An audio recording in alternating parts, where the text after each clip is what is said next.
The helicopter blades thrashed against the Arctic gale as we descended toward what would be my home for the next 6 months. Arctic Station Sigma. Through the swirling white, I could barely make out a cluster of low buildings, their edges softened by accumulated snow. The pilot had been silent for most of our approach, but now he turned to me, his expression grim behind his flight helmet. Staff Sergeant Sparks, I strongly recommend we abort. Weather conditions are deteriorating rapidly, he shouted over the comms. We've come this far, I replied, projecting the confidence expected of a 12-year Air Force veteran. Base confirms we have a window to land. The landing wasn't so much a touchdown as a controlled crash. As soon as my boots hit the tarmac, I ducked beneath the still spinning rotors and reached for my gear. To my surprise, the pilot didn't shut down the engines.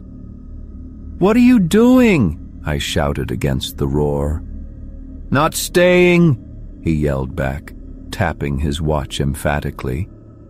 "Got 10 minutes before this becomes a suicide mission." Before I could argue, a figure emerged from the whiteout, a stocky man in a military-grade parka who identified himself as Major Thompson. He grabbed one of my bags and gestured toward the nearest building. "Welcome to the edge of nowhere, Sparks. Let's get you inside before you freeze solid."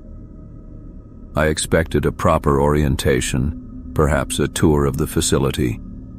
Instead, Thompson led me directly to the communications center, his pace uncomfortably brisk. His shoulders were tense, his movements sharp and anxious. "Your predecessor's post," he said, pushing open a metal door. The room was in disarray. A chair lay overturned. A coffee mug sat half empty on the console, the liquid inside still warm to the touch. Most disturbingly, a trail of dark droplets led from the radio station to a window. The glass was shattered outward, and frost had formed along the jagged edges. "What happened here?" I asked, military training kicking in as I assessed the scene. Thompson's expression tightened. "Jameson went outside during the storm last night.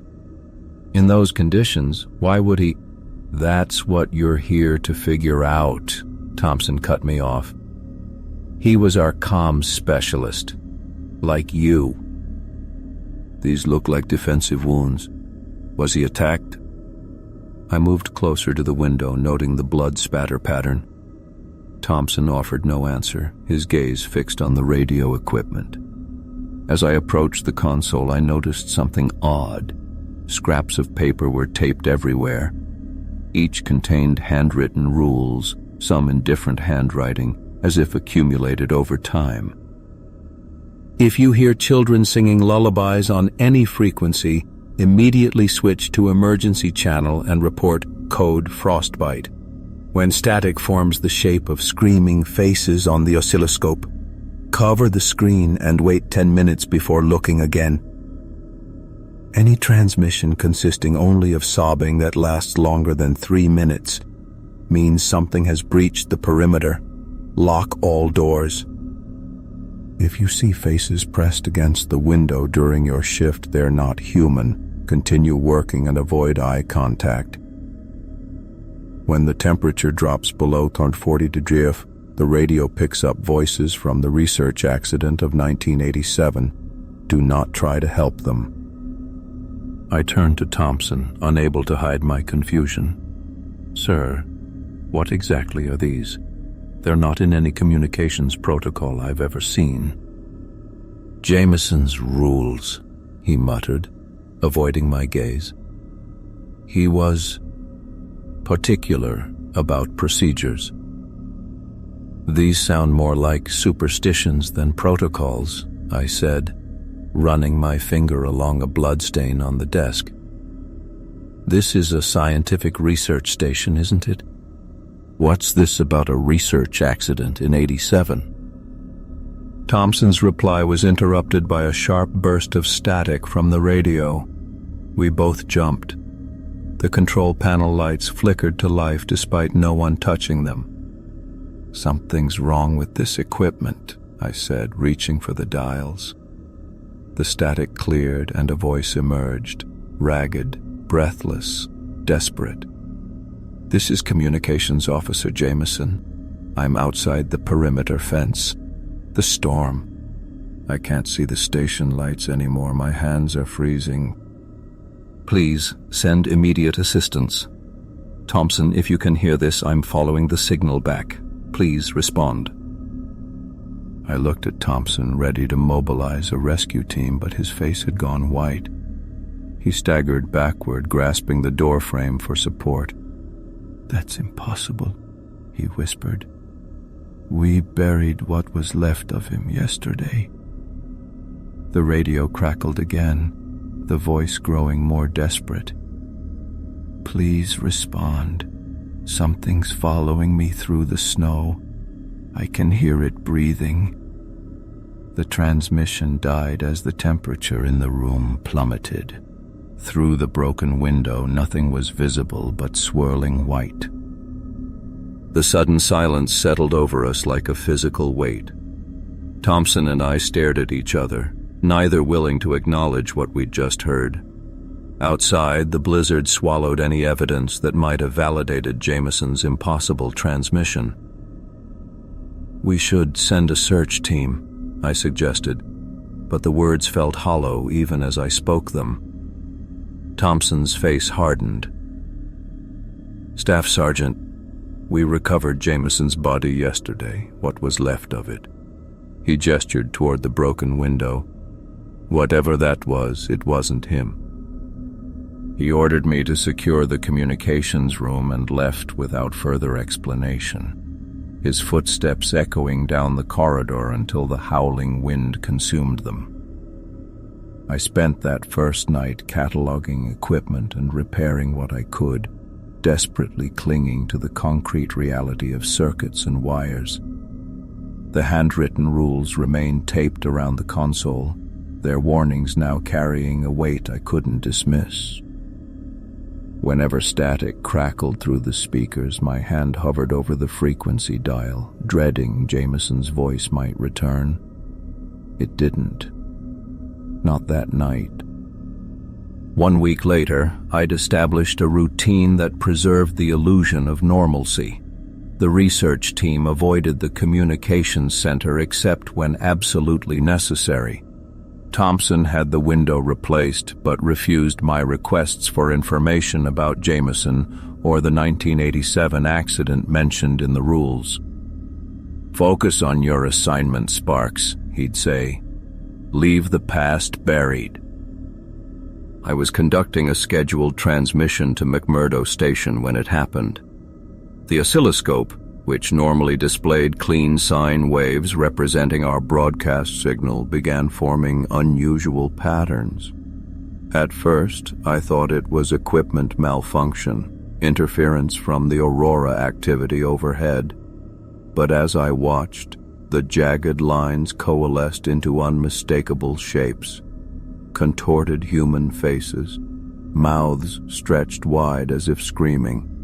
Rule number 2 flashed in my mind. When static forms the shape of screaming faces on the oscilloscope, cover the screen and wait 10 minutes before looking again. My hands trembled as I placed a logbook over the screen. I checked my watch, 1:47 p.m. 10 minutes would put us at 1:57. I continued the transmission, working blind, relying on audio feedback alone. 8 minutes passed. The room temperature began dropping rapidly, frost forming along the edges of the recently replaced window. My breath clouded before my face. Curiosity overwhelmed caution. I lifted the corner of the logbook, just enough to peek. The faces had multiplied, filling the screen. No longer abstract patterns, but detailed visages twisted in agony. I yanked my hand back as if burned, but it was too late. The damage was done. A whisper brushed against my ear, soft and intimate. "You looked too soon, Nico." I tore off my headphones, heart pounding, but they weren't connected to anything. I'd removed them from the console minutes earlier. The temperature continued plummeting. I watched the digital thermometer drop, 30 degree, 20 degree, 10 degree, beyond what the Arctic air outside could account for. The whispers persisted, multiplying into a chorus of indistinct voices. I forced myself to continue working, following procedure despite my shaking hands. As darkness fell that evening, I spotted movement outside my window during a routine equipment check. A human figure standing motionless in the blizzard. No cold weather gear, no protective equipment, just a dark silhouette against the swirling white. I radioed security immediately. "This is communications, possible individual outside the north quadrant window." The security officer's response was immediate. "Stay where you are, do not open any doors or windows." The urgency in his voice sent ice through my veins. I watched the figure, remembering Rule 4. If you see faces pressed against the window during your shift, they're not human. Continue working and avoid eye contact. I forced myself to turn away, focusing instead on the radio equipment. 3 minutes later, heavy footsteps approached my door. "Sparks, it's Rodriguez from security. We've checked the perimeter, nothing out there but storm." "I saw someone," I insisted. "Standing in the blizzard, no gear." Rodriguez exchanged glances with his partner. "That's impossible. Exposure would kill anyone in minutes." When they left, I turned back toward the window and froze. From inside the glass, frost had formed in the unmistakable pattern of handprints, as if someone had pressed their palms against the window from within the room, but I had been alone the entire time. I approached slowly, examining the delicate whorls of ice. Within each handprint, tiny patterns formed, microscopic faces, hundreds of them, all screaming silently. The radio crackled to life behind me, making me jump. Through bursts of static, a child's voice sang a half-remembered lullaby, the words just beyond comprehension. The temperature dropped again, my fingers numbing as I reached for the emergency channel. Rule 1 echoed in my mind. If you hear children singing lullabies on any frequency, immediately switch to emergency channel and report. Code frostbite. My hand hovered over the switch. Part of me, the rational, military-trained part, wanted to follow protocol. But another part, the part that had peeked at the oscilloscope too soon, yearned to understand. The handprints on the window began to melt, droplets running down the glass like tears as the child's song grew clearer. The melody twisted into something unnatural, notes lingering where they shouldn't.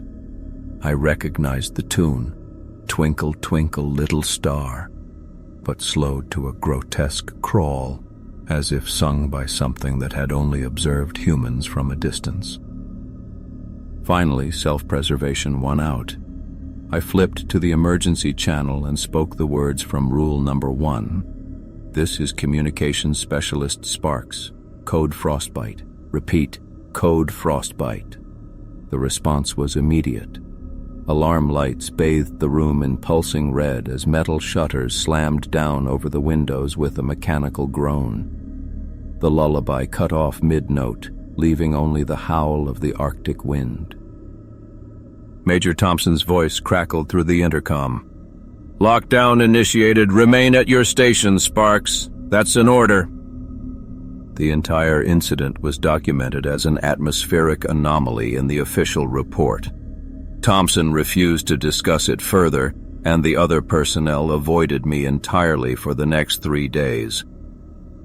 2 weeks into my deployment, a severe blizzard engulfed the station. Winds exceeding 70 miles per hour, hammered the structure, and the temperature plummeted to negative 58 degrees Fahrenheit.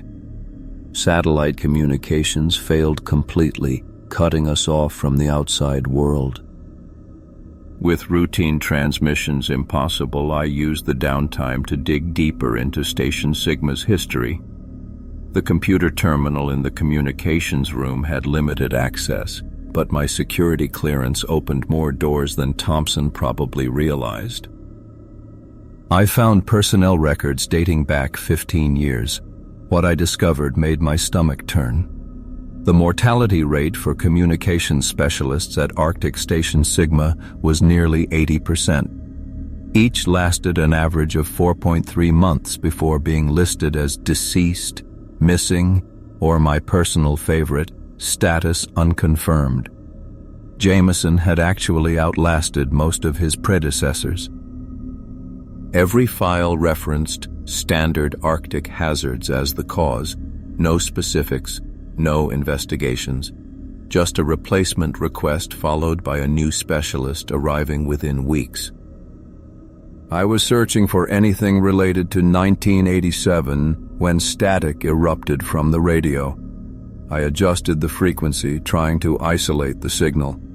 Through the noise came a sound that made the hair on my neck stand up, sobbing, deep, agonized weeping that echoed as if recorded in a vast, empty space. Rule number 3 flashed in my mind. Any transmission consisting only of sobbing that lasts longer than 3 minutes means something has breached the perimeter. Lock all doors. I started timing it, watching seconds tick by on my watch. The sobbing continued uninterrupted. No words, no other sounds, just raw human anguish crackling through the static. My attention drifted back to the personnel files. A notation caught my eye. Post-incident containment protocols established following Research Anomaly Sigma 87. This was it, the first direct reference to whatever happened in 1987. I clicked through subfolder after subfolder, following a breadcrumb trail of redacted documents. So focused was I on unraveling the mystery that I completely forgot about the sobbing transmission, until the station-wide alarm jolted me back to reality. The sobbing had stopped. The timer on my watch read 7:42. "Damn," I whispered, blood running cold.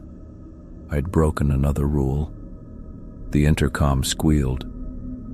"Sparks! Something's breached the perimeter sensors on the north quadrant." Thompson's voice was tight with controlled panic.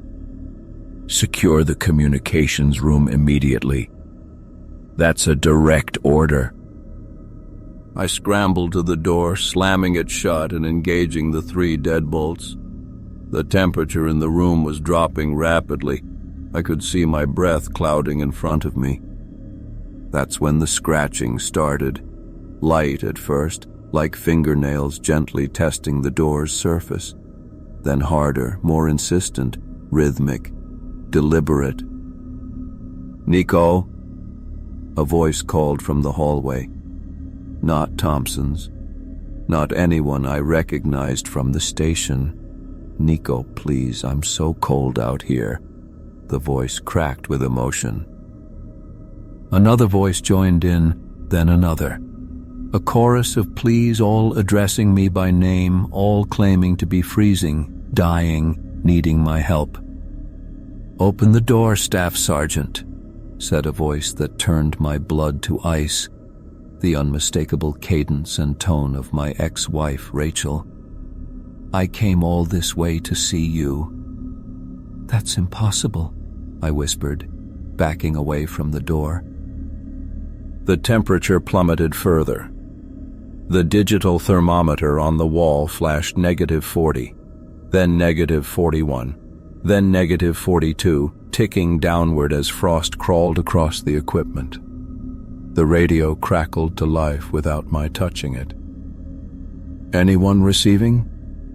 This is Dr. Enrique Winters. lead researcher at Arctic Station Sigma. Date is November 17th, 1987. We've lost containment of the anomaly. The barrier between... Static swallowed his words before clearing. Not what we thought. They've been watching us through the tear all along. Waiting. Learning. They can use our voices. Our faces. If you're receiving this, do not... More voices broke through, overlapping in panicked cacophony.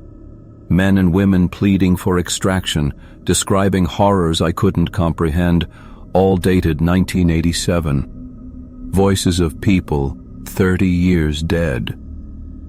The scratching at the door became pounding. The metal began to dent inward, warping around shapes that weren't quite hands. "We need a conduit," Rachel's voice said. But it wasn't Rachel anymore. The pitch dropped impossibly low, the words stretching like taffy. "We've waited so long, Nico Sparks, so long since the last one." I backed against the radio console as a face pressed against the small, reinforced window in the door. A face that resembled Thompson, but with eyes too wide, mouth too large, features sliding subtly out of alignment as I watched. Through the radio, a single voice cut through the others. Jameson's voice, calm and resigned. "You broke the rules, Sparks. Now they know you're listening.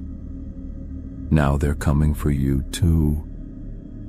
The door buckled inward as multiple alarms blared throughout the station. Breach containment had failed completely. The radio crackled with an unnatural static that seemed to pulse like a heartbeat. Then a voice, neither male nor female, spoke through the white noise. "Nico! Nico Sparks!" I stumbled backward, knocking over my chair. The voice knew my name. Worse, it seemed to be coming from multiple speakers simultaneously, even ones that weren't connected to power. "You've been looking for us, Nico. Breaking the rules. So curious." The temperature in the room plummeted so rapidly that frost patterns bloomed across the control panel. My breath clouded before me as I fumbled for the emergency lockdown switch. The alarms finally stopped, leaving behind a deafening silence broken only by the sound of my ragged breathing and the soft hum of the backup generators. 3 hours later, Thompson declared the station secure, though his face told a different story. I'd never seen a hardened military commander look so haunted. Dr. Winters, the civilian research lead I'd barely interacted with during my first weeks, appeared at my door the following morning. His silver-streaked hair was pulled back in a severe bun, his face lined with the kind of exhaustion that sleep couldn't cure. "Staff Sergeant Sparks," he said, bypassing any greeting. "I understand you've been asking questions about 1987. The way he said it, not as an accusation but as a grim acknowledgement, made my skin crawl. "With all due respect, sir," I replied, "I think I deserve to know what I'm dealing with here. People are dying because no one's telling the truth." He studied me for a moment, then nodded. "Follow me." He led me to a section of the station I'd never accessed before, a small laboratory tucked behind reinforced doors. Inside, specialized equipment hummed beneath flickering fluorescent lights. The walls were lined with photographs and charts documenting what appeared to be aurora patterns. Arctic Station Sigma was never about atmospheric research, Dr. Winters said, his voice dropping to just above a whisper. "That's our cover story. In 1987, A joint military scientific expedition attempted to harness energy from the aurora borealis using experimental radio equipment. He pointed to a faded photograph showing a team of researchers standing proudly beside equipment that looked similar to our current radio array. They created something we still don't fully understand. A tear in reality. A doorway that shouldn't exist. A doorway to what? I asked, though part of me already knew the answer, or at least feared it. We don't know, he admitted, but whatever exists on the other side has been trying to get through ever since. The atmospheric anomalies we monitor are actually fluctuations in the breach. The radio equipment doesn't just receive signals, it helps contain whatever's on the other side. I felt sick as the implications sank in. And communications officers? We're what, canaries in the coal mine? Dr. Winters wouldn't meet my eyes. Your particular skills make you sensitive to the frequencies they use. You can detect changes in the breach that our equipment can't. So the Air Force knew exactly what they were sending me into, I said, my voice hollow, and I was arrogant enough to think I could handle anything, that I was special for getting this assignment. Your psychological profile indicated you would follow the rules, he said simply. Your predecessor did not. Before I could process this revelation, the distant sound of children singing drifted through the hallway. Dr. Winters' face went slack with terror. Is that, I started. The lullaby, he whispered. Get to your station, now. I sprinted back to the communications room, slamming through doors as the innocent, sing-song voices grew louder. The weight of my mistake crushed down on me with each step. My curiosity, my need to prove myself smarter than everyone else, had endangered every person in this facility. By the time I reached my console, the melody was clear, a distorted version of Rock-a-Bye Baby that made my skin crawl. I grabbed the emergency channel microphone. This is Sparks, code Frostbite. Repeat, code Frostbite. The response was immediate.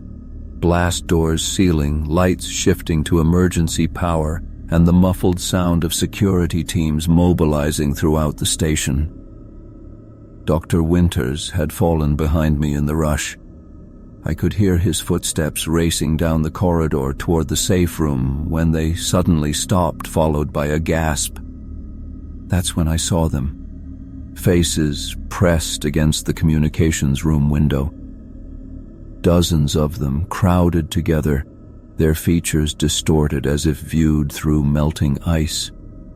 Their eyes were hollow, their mouths stretched in silent screams. I knew the rule: avoid eye contact. But I couldn't look away. Among the faces, I recognized people from the 1987 photograph. And there, pressed closest to the glass, was a face I'd only seen in personnel files. Jameson, my predecessor, his expression one of desperate warning. The radio burst to life again, this time broadcasting clearly across all frequencies. "We are still here," came a chorus of voices, perfectly synchronized. "Still here in the in-between. We've waited so long for a new conduit." Jameson's face at the window moved, his lips forming words that matched the transmission. "They tricked us all, Nico," he said, his voice distorted by static. "They know what happens to communications officers here. They know we're sensitized to the frequencies. That's why they keep sending us fresh conduits for the breach." The other faces began moving too, pressing harder against the glass until it started to crack under the impossible pressure. Because of me. Because I couldn't leave well enough alone. Your curiosity made you perfect, the voices continued. Just like me, just like all of us. The rules were never meant to save you, they were meant to prepare you. The first spiderweb fracture appeared on the window, and the temperature dropped so low that the metal fixtures began to contract with sharp, gunshot-like reports. Prepare me for what? I managed to ask, though I feared I already knew. The glass shattered inward as the faces spoke as one. To join us. I stumbled backward, my boots crunching over shards as the faces, the impossible contorted faces, began pouring through the breach like liquid nightmare. Jameson's distorted features led the procession, his mouth impossibly wide as that chorus of voices continued to emanate from him. You are the perfect conduit, Nico Sparks. Your mind, your voice, your connection. I bolted for the door, slamming it behind me as the temperature plummeted. The hallway lights flickered, then failed entirely. Emergency red bathed the corridor as alarms screamed throughout the facility. Over the PA system, I heard Thompson's voice, distorted and breaking up. All personnel, secure containment protocols, multiple breaches, not human. I sprinted toward the central security hub, passing frozen patches on the walls where handprints appeared to be melting through the metal itself. The screams of my colleagues echoed from distant corridors, some cut off mid-cry. The security hub door was already barricaded. I pounded frantically. Thompson, it's Sparks. Let me in. Silence. Then his voice, unnaturally calm. Can't do that, Staff Sergeant. How do I know it's really you? Before I could answer, something heavy dragged itself around the corner behind me. I glimpsed a shape, humanoid but wrong, like someone had rearranged the proportions without understanding human anatomy. It wore a tattered Arctic parka with a research patch. The thing that had once been Dr. Winters. I fled back toward the communications center. It was my mistake that had caused this. Perhaps the answer lay there too. The main communications array was still operational, but instead of static, each screen displayed the same face, Jameson's. As I entered, the radio crackled to life without my touching it. They're coming through faster now, Sparks. Jameson's voice, but different, resigned, almost sorrowful. You broke the rules, just like I did, just like the one before me. What are they? I demanded, searching frantically for anything I could use as a weapon. We never had the right word for them. Entities, parasites, echoes. They exist in the spaces between dimensions, and radio waves. The 1987 experiment punched a hole they couldn't resist. I found the facility schematics in a locked drawer, finally understanding what I was seeing. This isn't a research station, it's a containment facility. Now you understand. The whole electromagnetic research front, it's just cover. The equipment monitors the breach, keeps it stable. The rules keep them from using us as conduits to widen it. The temperature dropped so rapidly that frost formed on my eyebrows. The door behind me began to warp inward, metal groaning. There's still a chance, Jameson's voice urged. The primary transmission array, reverse the polarity, create a feedback pulse through their own bridge. Understanding clicked. It would collapse the breach. Temporarily, but the cost. The door burst open. Thompson stood there, but not Thompson. His eyes were wrong, too bright, too aware. More figures crowded behind him. The conduit speaks to itself, not Thompson said, head tilting at an impossible angle. How fascinating. I lunged for the main control panel, fingers flying over the keyboard. Warnings flashed as I rerouted emergency power to the transmission array, reversing the polarity. "You'll be trapped," Jameson's voice warned, as the entities surged forward. "Between worlds, like us." "Better me than everyone," I answered, slamming my palm down on the activation sequence.